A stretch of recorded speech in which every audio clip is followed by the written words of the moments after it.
ಬಂಧುಗಳೇ ನಮಸ್ಕಾರ, ಹೇಗಿದ್ರೆ ನೀವೆಲ್ಲರೂ? ನಾನು ಸುಬ್ರಹ್ಮಣ್ಯ ಎಸ್ ಹಂಡಿಗೆ. ಬಂಧುಗಳೇ, ಇವತ್ತಿನ ಒಂದು ಘಟನೆ ಅಥವಾ ಬೆಳವಣಿಗೆ ಪೊಲೀಸ್ ಇಲಾಖೆಯ ಮರ್ಯಾದೆಯನ್ನ ಮತ್ತೊಮ್ಮೆ ಹರಾಜಿಗೆ ಇಟ್ಟಿದೆ. ಅಥವಾ ಪೊಲೀಸ್ ಇಲಾಖೆಗೆ ಒಂದು ರೀತಿಯಲ್ಲಿ ಕಳಂಕ, ಅಥವಾ ಇನ್ನು ಯಾವ್ಯಾವ ಪದವನ್ನ ಬಳಸೋದಿಕ್ಕೆ ಸಾಧ್ಯವೋ ಅದೆಲ್ಲವನ್ನೂ ಕೂಡ ನಾವು ಈ ಸಂದರ್ಭದಲ್ಲಿ ಆರಾಮಾಗಿ ಬಳಸಬಹುದು. ಇತ್ತೀಚೆಗೆ ಪೊಲೀಸರ ವಿರುದ್ಧ ಕೇಳಿ ಬರ್ತಿದ್ದಂತ ಆರೋಪ ಏನು? ಕಳ್ಳತನ ಆರೋಪ, ದರೋಡೆ ಆರೋಪ, ಕಿಡ್ನಾಪ್ ಆರೋಪ, ಇನ್ನು ಬೇರೆ ಬೇರೆ ಆರೋಪಗಳೆಲ್ಲವೂ ಕೂಡ ಕೇಳಿ ಬರ್ತಾ ಇತ್ತು. ಇದೀಗ ಇನ್ನೂ ಒಂದು ಹೆಜ್ಜೆ ಮುಂದೆ ಹೋಗಿ ಪೊಲೀಸ್ ಇಲಾಖೆಯ ಮರ್ಯಾದೆಯನ್ನ ಕಂಪ್ಲೀಟ್ ಹರಾಜು ಹಾಕಿಬಿಟ್ಟಿದೆ. ಈಗ ಯಾರು ಇದರಲ್ಲಿ ಸಿಕ್ಕಾಕೊಂಡಿರೋದು? ಪೊಲೀಸ್ ಇಲಾಖೆಯ ಉನ್ನತ ಹುದ್ದೆಯಲ್ಲಿ ಇರುವಂತವರು ಅಥವಾ ಹಿರಿಯ ಅಧಿಕಾರಿ ಡಿಜಿಪಿ ರಾಮಚಂದ್ರ ರಾವ್. ಏನಿದು ಘಟನೆ? ಈ ವ್ಯಕ್ತಿ ಯಾರು? ಹಿಂದೆ ಈ ವ್ಯಕ್ತಿಯ ವಿರುದ್ಧ ಕೇಳಿ ಬಂದಂತ ಆರೋಪಗಳು ಏನು? ಸದ್ಯ ಇದಕ್ಕೆ ಸಂಬಂಧಪಟ್ಟ ಹಾಗೆ ಸರ್ಕಾರದ ಪ್ರತಿಕ್ರಿಯೆ ಏನು? ಒಟ್ಟಾರೆ ಏನೆಲ್ಲ ಬೆಳವಣಿಗೆ ಆಗ್ತಿದೆ ಅದನ್ನ ಗಮನಿಸ್ತಾ ಹೋಗೋಣ. ಒಂದು ವೇಳೆ ಇವತ್ತು ಗಮನಿಸ್ತಾ ಇದ್ರಿ, ಒಂದೆರಡು ಮೂರು ರಾಸಲೀಲೆ ವಿಡಿಯೋಗಳೆಲ್ಲವೂ ಕೂಡ ವೈರಲ್ ಆಗ್ತಾ ಇದೆ. ಬಂಧುಗಳೇ, ಈ ವ್ಯಕ್ತಿ ತನ್ನ ಮನೆಯಲ್ಲಿ ಆ ಕೃತ್ಯವನ್ನ ಎಸಗಿದ್ರೆ ಅಥವಾ ತನ್ನ ಬೆಡ್ರೂಮ್ ನಲ್ಲಿ ಅಂಥದ್ದೊಂದು ಕೆಲಸವನ್ನ ಮಾಡಿದ್ರೆ ಯಾರೂ ಕೂಡ ಪ್ರಶ್ನೆ ಮಾಡುವ ಹಾಗಿರ್ಲಿಲ್ಲ. ಯಾಕಂದ್ರೆ ಅವರ ವೈಯಕ್ತಿಕ ಜೀವನ. ಆ ರೀತಿಯಾಗಿ ಅವರ ಮನೆಯಲ್ಲೇ ಏನಾದ್ರೂ ಮಾಡ್ಕೊಂಡಿದ್ರೆ ಪ್ರಶ್ನೆ ಮಾಡಬೇಕಾದಂಥವ್ರು ಅವರ ಹೆಂಡತಿ ಮಕ್ಕಳು, ನೋವಿಗೆ ಒಳಗಾಗಬೇಕಾದಂಥವ್ರು ಅವರು, ಅಥವಾ ಸಂಕಟವನ್ನ ಪಡಬೇಕಾದಂಥವ್ರು ಹೆಂಡತಿ ಮಕ್ಕಳು. ಸಾರ್ವಜನಿಕರಿಗೆ ಆಗಬೇಕಾಗಿದ್ದು ಏನೂ ಕೂಡ ಇಲ್ಲ. ಯಾಕಂದ್ರೆ ಎಲ್ರಿಗೂ ಕೂಡ ಅವರವರ ವೈಯಕ್ತಿಕ ಬದುಕು ಅನ್ನೋದು ಇದ್ದೇ ಇರುತ್ತೆ. ಏನು ಬೇಕಾದ್ರೂ ಮಾಡ್ಕೊಂಡು ಹೋಗ್ಲಿ ಅಂತ ಎಲ್ಲರೂ ಕೂಡ ಸುಮ್ಮನೆ ಇದ್ದು ಬಿಡ್ತಾ ಇದ್ರು. ಆ ರೀತಿಯಾಗಿ ಸಾಕಷ್ಟು ಜನರ ಬದುಕಿನಲ್ಲಿ ಆಗಿಬಿಟ್ಟಿದೆ. ಆದ್ರೆ ಇಲ್ಲಿ ಎಲ್ಲಿ ಆಗಿದ್ದು? ಸರ್ಕಾರ ಅವರಿಗೆ ಅಂತ ಕೊಟ್ಟಂತ ಒಂದು ಕ್ಯಾಬಿನ್ ನಲ್ಲಿ, ಸರ್ಕಾರ ಅವರಿಗೆ ಅಂತ ಕೊಟ್ಟಂತ ಒಂದು ಕಚೇರಿಯಲ್ಲಿ ಇಂಥದ್ದೊಂದು ಕೃತ್ಯವನ್ನ ಎಸಗಿದ್ದಾರೆ ಅಂದ್ರೆ ಎಂತಹ ಹೊಲಸು ಮನುಷ್ಯ, ಎಂತಹ ಹೊಲಸು ವ್ಯಕ್ತಿತ್ವ ಅಂತ ಯೋಚನೆ ಮಾಡಿ ನೀವು. ಈ ವ್ಯಕ್ತಿಗೆ ಎಂತೆಂಥ ಸವಲತ್ತನ್ನ ಕೊಟ್ಟಿರುತ್ತೆ ಸರ್ಕಾರ. ಅವರ ಕೆಳ ಹಂತದಲ್ಲಿ ಸಿಬ್ಬಂದಿ ಇರ್ತಾರೆ, ಅವರಿಗೆ ಬೇಕಾದಂತ ಬೇರೆ ಎಲ್ಲ ಫೆಸಿಲಿಟೀಸ್ಗಳು ಕೂಡ ಇರುತ್ತೆ. ಅವರೊಂದು ಚಿಟಿಕೆ ಹೊಡೆದ್ರೆ ಕೆಲಸ ಮಾಡೋದಕ್ಕೆ ಯಾರು ಬೇಕು ಎಲ್ಲರನ್ನೂ ಕೂಡ ಅಲ್ಲಿ ನಿಯೋಜನೆಯನ್ನ ಮಾಡಲಾಗಿರುತ್ತೆ. ಈ ರೀತಿಯಾಗಿ ಎಲ್ಲ ಐಷಾರಾಮಿ ಸೌಲಭ್ಯಗಳನ್ನ ಇವರಿಗೆ ಯಾಕೆ ಕೊಟ್ಟಿರ್ತಾರೆ, ಅಥವಾ ಐಷಾರಾಮಿ ಸೌಲಭ್ಯಗಳನ್ನು ಯಾಕೆ ಅನುಭವಿಸಿ ಅಂತ ಸರ್ಕಾರ ಹೇಳುತ್ತೆ ಅಂದ್ರೆ, ನೀವು ಜನರಿಗೋಸ್ಕರ ಕೆಲಸ ಮಾಡಬೇಕು, ಸಾರ್ವಜನಿಕ ಸೇವೆಯನ್ನ ಮಾಡಬೇಕು, ಸಾರ್ವಜನಿಕರಿಗೆ ಭದ್ರತೆಯನ್ನ ನೀಡಬೇಕು, ಅಥವಾ ಭದ್ರತೆಯನ್ನು ನೀಡುವುದಕ್ಕೆ ನೀವು ಉಸ್ತುವಾರಿಯನ್ನು ವಹಿಸಬೇಕು, ಅಥವಾ ಅದನ್ನು ಮ್ಯಾನೇಜ್ ಮಾಡಬೇಕು ಎನ್ನುವ ರೀತಿಯಲ್ಲಿ ಇವರಿಗೊಂದು ಪೊಸಿಷನ್ ಅನ್ನು ಕೊಟ್ಟಿರುತ್ತೆ. ಆ ಕಾರಣಕ್ಕಾಗಿ ಅವರಿಗೊಂದು ಕಚೇರಿ, ಅವರಿಗೊಂದು ಕ್ಯಾಬಿನ್ ಎಲ್ಲವೂ ಕೂಡ ಇರುತ್ತೆ. ಆದ್ರೆ ಈ ಮನುಷ್ಯ ಅದನ್ನು ಬಳಸ್ಕೊಂಡಿದ್ದು ಏನಕ್ಕೆ? ತನ್ನ ಕಾಮತೃಷ್ಟಿಯನ್ನ ತೀರಿಸಿಕೊಳ್ಳೋದಿಕ್ಕೆ, ಅಥವಾ ತನ್ನ ಒಳಗಡೆ ಇದ್ದಂತಹ ಹೆಬ್ಬಯಕೆಯನ್ನ ಈಡೇರಿಸಿಕೊಳ್ಳೋದಿಕ್ಕೆ ಆ ಕಚೇರಿಯನ್ನ ಬಳಸ್ಕೊಂಡು ಬಿಟ್ಟಿದ್ದಾರೆ. ಏನು ಹೇಳಬೇಕು ಗೊತ್ತಾಗ್ತಿಲ್ಲ. ಇನ್ನು ಏನೇನು ಬೇಕಾದ್ರೂ ನಾವು ಈ ಸಂದರ್ಭದಲ್ಲಿ ಬಳಸ್ತಾ ಹೋಗ್ಬೋದು. ಎಲ್ಲಿಗೆ ತಂದಿಡ್ತಾ ಇದ್ದಾರೆ ಪೊಲೀಸ್ ಇಲಾಖೆನ ಅರ್ಥ ಆಗ್ತಿಲ್ಲ, ಅಥವಾ ಪೊಲೀಸ್ ಇಲಾಖೆ ಮರ್ಯಾದೆನ ಹೇಗೆಲ್ಲ ಹರಾಜು ಹಾಕ್ತಿದ್ದಾರೆ ಅನ್ನೋದು ಅರ್ಥ ಆಗ್ತಿಲ್ಲ. ಈ ಮನುಷ್ಯ ಅದು ಹೇಗೆ ಇಡೀ ಜಗತ್ತಿಗೆ ಮುಖ ತೋರಿಸ್ತಾ ಇದ್ದಾರೋ ಈ ಕ್ಷಣಕ್ಕೂ, ಅದು ಹೇಗೆ ತನ್ನ ಕೆಳ ಹಂತದ ಸಿಬ್ಬಂದಿ ಮುಂದೆ ಆರಾಮಾಗಿ ಓಡಾಡ್ಕೊಂಡಿದ್ದಾರೋ ಒಂದು ಕೂಡ ಅರ್ಥ ಆಗ್ತಿಲ್ಲ. ಇವತ್ತೇನಾಯ್ತು ಬೆಳವಣಿಗೆ ಅದನ್ನು ಒಂದೊಂದಾಗಿ ಗಮನಿಸ್ತಾ ಹೋಗೋಣ. ಒಂದು ವೇಳೆ ಇವತ್ತು ಬೆಳಿಗ್ಗೆ ಸುಮಾರಿಗೆ ಆ ವಿಡಿಯೋಗಳೆಲ್ಲವೂ ಕೂಡ ವೈರಲ್ ಆಗೋದಕ್ಕೆ ಶುರುವಾಯಿತು. ವಿಡಿಯೋದಲ್ಲಿ ಏನಿತ್ತು ಅಂತಾದ್ರೆ, ಅವರ ಕಚೇರಿಯಲ್ಲಿ 3 ವಿಡಿಯೋಗಳಿದ್ದಾವೆ. 3 ಬೇರೆ ಬೇರೆ ಮಹಿಳೆಯರ ಅಥವಾ ಓರ್ವ ಮಹಿಳೆಯ ಅನ್ನೋದಕ್ಕೆ ಇನ್ನೂ ಕ್ಲಾರಿಟಿ ಸಿಕ್ಕಿಲ್ಲ. ಆದ್ರೆ ಇದಕ್ಕೆ ಸಂಬಂಧಪಟ್ಟ ಹಾಗೆ ಸಾಮಾಜಿಕ ಹೋರಾಟಗಾರರೊಬ್ಬರು ಹೇಳ್ತಿರೋ ಪ್ರಕಾರ ಬೇರೆ ಬೇರೆ ಮಹಿಳೆಯರು, ಈ ರೀತಿಯಾಗಿ 10 ಮಹಿಳೆಯರ ಜೊತೆಗೆ ಈ ವ್ಯಕ್ತಿ ಇಂಥದ್ದೊಂದು ಕೃತ್ಯವನ್ನ ಎಸಗಿದ್ದಾರಂತೆ. ಇಂಥದ್ದೊಂದು ಆರೋಪವೂ ಕೂಡ ಕೇಳಿ ಬರ್ತಾ ಇದೆ. ವಿಡಿಯೋದಲ್ಲಿ ಏನಿದೆ, ನಾನು ಆ ವಿಡಿಯೋ ತೋರಿಸೋದಕ್ಕೆ ಸಾಧ್ಯ ಆಗೋದಿಲ್ಲ. ಯಾಕಂದ್ರೆ ಮಹಿಳೆಯರು, ಮಕ್ಕಳು ಎಲ್ಲರೂ ಕೂಡ ಈ ವಿಡಿಯೋವನ್ನ ನೋಡ್ತಾ ಇರ್ತೀರಿ. ಅವರಿಗೆ ಮುಜುಗರ ಆಗಬಾರದು ಎನ್ನುವಂತ ಕಾರಣಕ್ಕಾಗಿ ಬೇರೆ ಬೇರೆ ಕಡೆಗಳಲ್ಲಿ ನಿಮ್ಮಲ್ಲಿ ಒಂದಷ್ಟು ಮಂದಿ ಆ ವಿಡಿಯೋವನ್ನ ಗಮನಿಸಿರಬಹುದು. ಆ ಕಚೇರಿಗೆ ಬಂದಂತ ಆ ಮಹಿಳೆಯರ ಜೊತೆಗೆ ಎಷ್ಟು ಕೆಟ್ಟದಾಗಿ ವರ್ತನೆ ಮಾಡೋದಕ್ಕೆ ಸಾಧ್ಯವೋ ಅಷ್ಟು ಕೆಟ್ಟದಾಗಿ ವರ್ತನೆಯನ್ನ ಮಾಡ್ತಾರೆ. ಅಂದ್ರೆ ಅವ್ರ ಮೈ ಮೇಲೆ ಹೋಗಿ ಬೀಳೋದು, ಅನುಚಿತವಾದಂಥ ವರ್ತನೆ, ಅಂದ್ರೆ ತೀರಾ ಯಾವ ಹಂತಕ್ಕೆ ಹೋಗೋದಕ್ಕೆ ಸಾಧ್ಯವೋ ಎಲ್ಲವನ್ನೂ ಕೂಡ ಮಾಡಿದ್ದಾರೆ. ನನಗದನ್ನ ಬಾಯಿ ಬಿಟ್ಟು ಇಲ್ಲಿ ಹೇಳೋದಿಕ್ಕೆ ಸಾಧ್ಯ ಆಗ್ತಾ ಇಲ್ಲ. ಇನ್ನೂ ದುರಂತ ಏನಪ್ಪಾ ಅಂದ್ರೆ, ಇದನ್ನು ವಿಡಿಯೋ ಮಾಡ್ತಾ ಇದ್ದಂಥವ್ರು ಯಾರು ಅಂದ್ರೆ, ಯಾರೋ ರಹಸ್ಯ ಕ್ಯಾಮ್ರಾವನ್ನ ಇಟ್ಟಿಲ್ಲ, ಯಾವುದೋ CC ಕ್ಯಾಮ್ರಾದಲ್ಲಿ ರೆಕಾರ್ಡ್ ಆದಂಥ ದೃಶ್ಯ ಅಲ್ಲ, ಯಾರೋ ಆ ವಿಡಿಯೋವನ್ನ ಮಾಡಿಕೊಂಡು ಟ್ರ್ಯಾಪ್ ಮಾಡ್ತಿದ್ದಾರೆ, ಆ ರೀತಿಯಾಗಿಯೂ ಕೂಡ ಆಗಿದ್ದಲ್ಲ. ಇದೇ ನನಗೆ ಅಚ್ಚರಿ ಆಗೋದು. ಮುಂದೆ ಕುತ್ಕೊಂಡಂಥವ್ರೊಬ್ರು ವಿಡಿಯೋ ಮಾಡ್ತಾ ಇದ್ದಾರೆ. ಅವರು ಮಹಿಳೆ ಎನ್ನುವಂಥ ಸಂಗತಿ ಈಗ ಗೊತ್ತಾಗ್ತಾ ಇದೆ. ಅವ್ರು ಯಾಕೆ ವಿಡಿಯೋ ಮಾಡ್ತಾ ಇದ್ರು, ಅವ್ರು ವಿಡಿಯೋ ಮಾಡುವಂಥ ಉದ್ದೇಶ ಏನೋ ಒಂದು ಗೊತ್ತಿಲ್ಲ. ಅವ್ರು ವಿಡಿಯೋ ಮಾಡ್ತಾ ಇದ್ದಿದ್ದು ಅಲ್ಲಿರುವಂಥ IPS ಅಧಿಕಾರಿ ಅಂದ್ರೆ DGP ಆಗಿರುವಂಥ ರಾಮಚಂದ್ರ ಅವರಿಗೂ ಕೂಡ ಬಹಳ ಸ್ಪಷ್ಟವಾಗಿ ಗೊತ್ತಿದೆ ವಿಡಿಯೋ ಮಾಡ್ತಾ ಇದ್ದಿದ್ದು. ಆದ್ರೆ ಅದು ಹೆಂಗೆ ವಿಡಿಯೋ ಮಾಡೋದಕ್ಕೆ ಅವಕಾಶವನ್ನ ಮಾಡಿಕೊಟ್ರು, ಅಥವಾ ಪ್ರಜ್ವಲ್ ರೇವಣ್ಣ ಕೇಸಲ್ಲಿ ಆಯ್ತಲ್ಲ, ವಿಡಿಯೋ ಮಾಡ್ಕೊಂಡು ಆನಂತರ ನೋಡೋದು, ಆ ರೀತಿಯಾದಂಥ ಹೆಬ್ಬಯಕೆ ಏನಾದರೂ ಇತ್ತು, ಏನೂ ಕೂಡ ಅರ್ಥ ಆಗ್ತಿಲ್ಲ. ಒಟ್ಟಾರೆಯಾಗಿ ಮುಂದೆ ಇದ್ದಂಥವರೇ ಆರಾಮಾಗಿ ವಿಡಿಯೋ ಮಾಡ್ತಾ ಇದ್ದಾರೆ, ಆ ಮನುಷ್ಯ ಆ ರೀತಿಯಾಗಿ ನಡ್ಕೊಳ್ತಾ ಇದ್ದಾರೆ. ಇನ್ನೂ ಅಚ್ಚರಿಯ ಸಂಗತಿ ಅಂದ್ರೆ, ಯಾರೊಬ್ರು ಮುಂದೆ ಕೂತಂತ ಸಂದರ್ಭದಲ್ಲಿ ಇನ್ನೋರ್ವ ಮಹಿಳೆಯ ಜೊತೆಗೆ ತನ್ನ ಕ್ಯಾಬಿನ್ ನಲ್ಲಿ, ತನ್ನ ಕಚೇರಿಯಲ್ಲಿ ಈ ರೀತಿಯಾಗಿ ವರ್ತನೆಯನ್ನು ತೋರ್ತಾರೆ ಅಂದ್ರೆ ಅದು ಹೇಗೆ ಸಾಧ್ಯ ಆಗುತ್ತೋ ಅದು ಕೂಡ ಈ ಸಂದರ್ಭದಲ್ಲಿ ನಮಗೆ ಅರ್ಥ ಆಗ್ತಾ ಇಲ್ಲ. ಬಂಧುಗಳೇ, ಇದು ಅತ್ಯಂತ ಗಂಭೀರವಾದಂಥ ವಿಚಾರ. ಸರ್ಕಾರ ಏನು ಸವಲತ್ತನ್ನು ಕೊಟ್ಟಿತ್ತೋ, ಸರ್ಕಾರ ಏನು ಅವರಿಗೆ ಕ್ಯಾಬಿನ್ ಅಂತ ಕೊಟ್ಟಿತ್ತೋ, ಅದನ್ನ ಈ ರೀತಿಯಾಗಿ ಈ ಮನುಷ್ಯ ಮಿಸ್ಯೂಸ್ ಅನ್ನ ಮಾಡ್ಕೊಂಡಿದ್ದಾರೆ. ಅದನ್ನೇನು ಲಾಡ್ಜ್ ಅನ್ಕೊಂಡ ರೀತಿಯಲ್ಲಿ ಪರಿಭಾವಿಸ್ಬಿಟ್ರೆ ಏನೋ ಗೊತ್ತಿಲ್ಲ. ಅವ್ರಿಗಿರುವಂಥ ಕ್ಯಾಬಿನ್ ಅನ್ನ ಅಥವಾ ಅವ್ರಿಗೆ ಕೊಟ್ಟಿರುವಂಥ ಕಚೇರಿಯನ್ನ ಲಾಡ್ಜು ಅಥವಾ ತನ್ನ ಬೆಡ್ರೂಮ್ ಎನ್ನುವ ರೀತಿಯಲ್ಲಿ ಅಂದ್ಕೊಂಡ್ರೆ ಗೊತ್ತಿಲ್ಲ. ನಮ್ಮಲ್ಲಿ ತುಂಬ ಜನ ಅಧಿಕಾರಿಗಳಿಗೆ ಆಗಿದ್ದಿದೆ. ಒಂದು IPS IAS ಆಗಿಬಿಟ್ರೆ ಅಥವಾ ಒಂದು ಅಧಿಕಾರ, ಒಂದು ಪೊಸಿಷನ್ ಸಿಕ್ಕಿಬಿಟ್ರೆ ನಾವು ಆಡಿದ್ದೆ ಆಟ, ಏನು ಬೇಕಾದರೂ ಮಾಡಬಹುದು, ನಮ್ಗೆ ಅಧಿಕಾರ ಇದೆ, ಎಲ್ಲವೂ ಕೂಡ ನಾವು ಹೆಂಗೆ ಬೇಕಾದರೂ ಯೂಸ್ ಮಾಡ್ಕೊಳ್ಬಹುದು ಎನ್ನುವಂಥ ಮನಸ್ಥಿತಿ.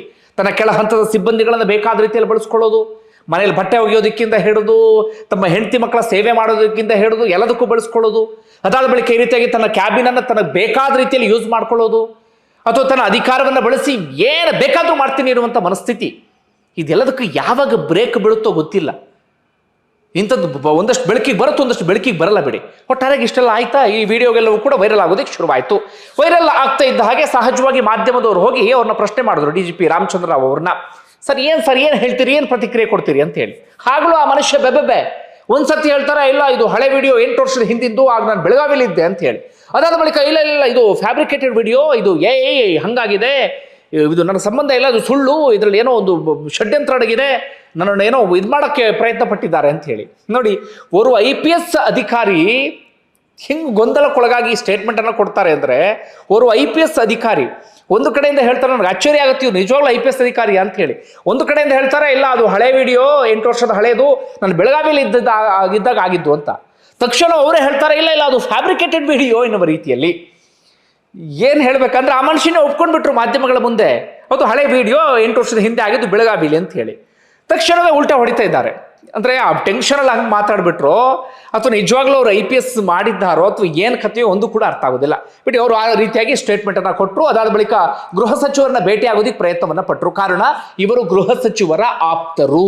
ನಿಮ್ಗೆ ಗೊತ್ತಿರಲಿ, ನಿಮ್ಮ ಗಮನಕ್ಕಿರಲಿ, ಗೃಹ ಸಚಿವರ ಆಪ್ತ ಅಧಿಕಾರಿ ಈ ರಾಮಚಂದ್ರ ರಾವ್.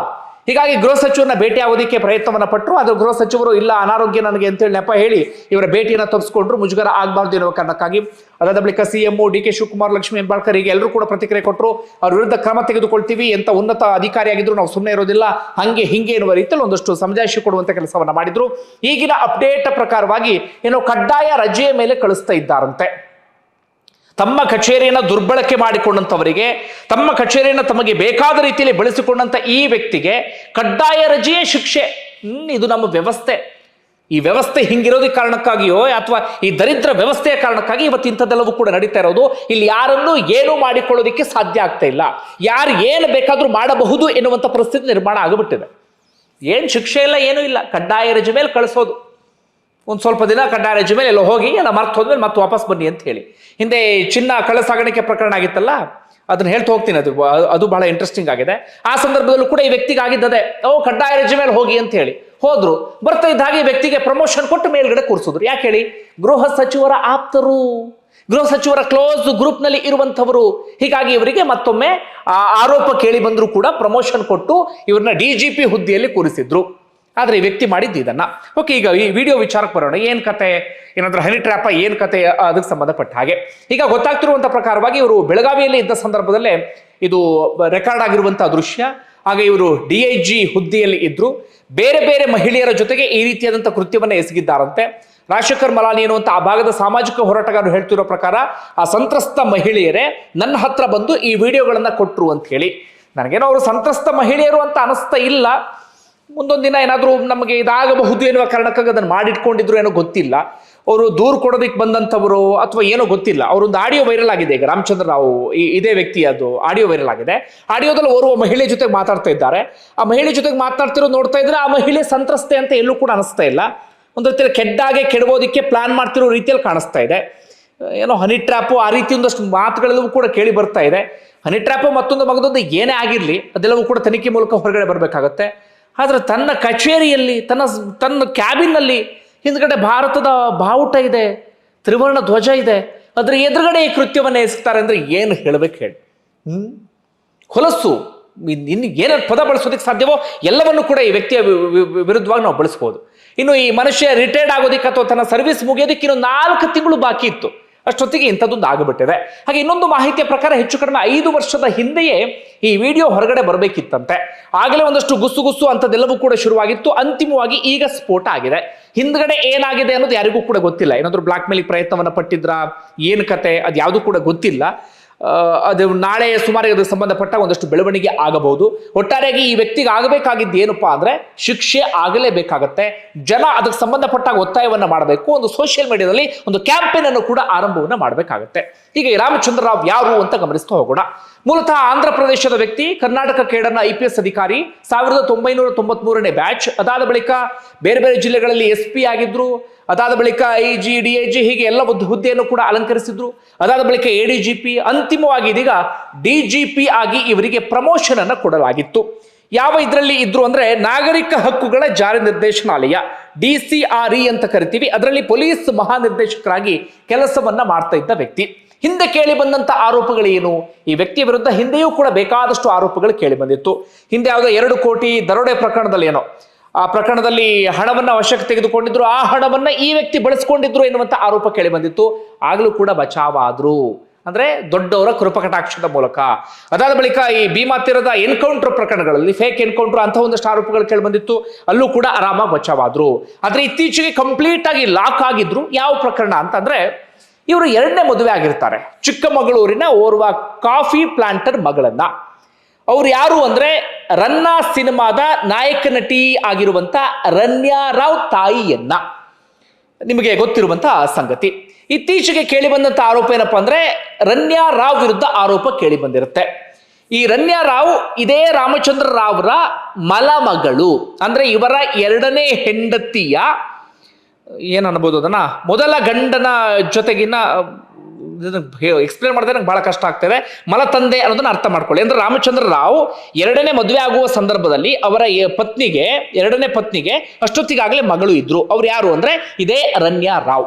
ಈ ರನ್ಯಾ ರಾವ್ ಏನ್ ಮಾಡ್ತಾರೆ ಅಂದ್ರೆ ಹೊರಗಡೆಯಿಂದ ದುಬೈನಿಂದ ಚಿನ್ನವನ್ನ ಕಳ್ಳ ಸಾಗಾಣಿಕೆ ಮಾಡ್ಕೊಂಡು ಬರ್ತಾರೆ.